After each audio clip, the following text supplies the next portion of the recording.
gabungan Macan Polres Kapuas dan Polsek Kapuas Kuala Kabupaten Kapuas berhasil membekuk pelaku pembunuhan di tempat persembunyiannya di kawasan area hutan perkebunan sawit Desa Paduran, Kecamatan Sabangau, Kuala Kabupaten Pulang Pisau, Senin kemarin.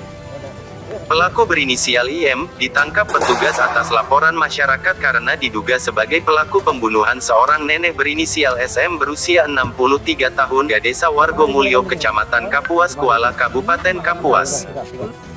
Selain melakukan pembunuhan terhadap korban yang tidak lain adalah mantan mertuanya sendiri, pelaku juga melakukan penganiayaan terhadap seorang bocah yang masih berusia 6 tahun hingga mengalami luka yang cukup berat pada bagian wajah korban hingga mengalami kebutaan. Pelaku sendiri dihadiahi petugas dengan timah panas di kedua kakinya karena saat ditangkap berusaha melawan petugas sehingga petugas melumpuhkannya. Motif pelaku sendiri melakukan perbuatan jahat tersebut karena ingin rujukan kembali bersama istrinya yang tidak lain adalah anak dari korban, namun tidak mendapatkan restu dari keluarga korban, sehingga melakukan penganiayaan tersebut dengan menggunakan sebilah parang hingga menewaskan satu orang korban. Pelaku IM sendiri mengakui perbuatan jahatnya tersebut dan akan terancam hukuman seumur hidup hingga hukuman mati. Karena polisi akan menjeratnya dalam pasal berlapis melakukan perbuatan berencana pembunuhan dan penganiayaan berat terhadap kedua korban tersebut. Rilis kasus pembunuhan berencana dan penganiayaan terhadap anak, juga ada korban anak.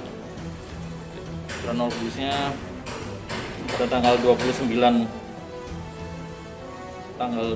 Mei pelaku ini melakukan pembunuhan dan juga penganiayaan yang mengakibatkan seorang anak mengalami luka serius, luka yang akan menjadi cacat seumur hidup.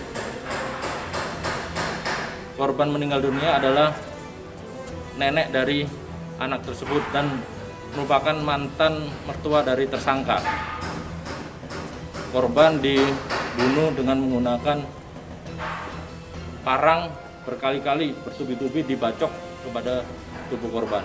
Kemudian anak ini yang berusia 6 tahun juga demikian, di mukanya, di wajahnya dipukulin menggunakan parang, sampai saat ini anak itu mengalami kebutaan dan tulang hidungnya pun mengalami kerusakan dengan jahitan yang cukup banyak.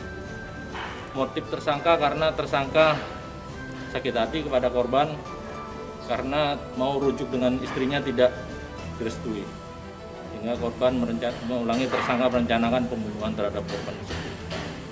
Setelah 2 hari kami melakukan penyelidikan dan pada akhirnya kami bisa menangkap tersangka ini di salah satu pondok perkebunan yang ada di wilayah Pulang Pisau.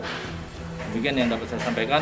Untuk ancaman hukuman dan pasal yang diterapkan yaitu pasal 340 dan penganiayaan berat, yaitu pembunuhan berencana, ancaman hukuman seumur hidup dan maksimal hukuman mati. Sementara dalam kejadian pembunuhan dan penganiayaan ini terjadi pada Jumat lalu sekitar pukul 11.30 malam. Saat kejadian, korban hanya berdua saja di dalam rumah. Warga mengetahui adanya peristiwa yang terjadi pada Sabtu sekitar pukul 5 pagi. Dari Kuala Kapuas, Al Ikhwan melaporkan.